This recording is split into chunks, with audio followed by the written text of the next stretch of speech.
औज़ुबिल्लाहिमिनश्शैतानिर्रजीम बिस्मिल्लाहिर्रहमानिर्रहीम। मेरी तरफ़ से तमाम मौजूद देखने वालों को अस्सलामु अलैकुम।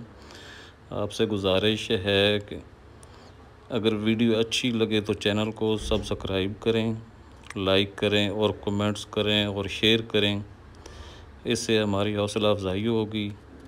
और चलते हैं वीडियो की तरफ। हज़रत अली रज़ी अल्लाह ताला अन्हु ने फरमाया, कभी गम न करना कि दुनिया आपके साथ नहीं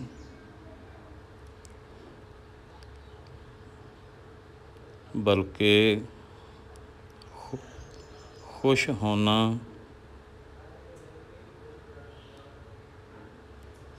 कि दुनिया का मालिक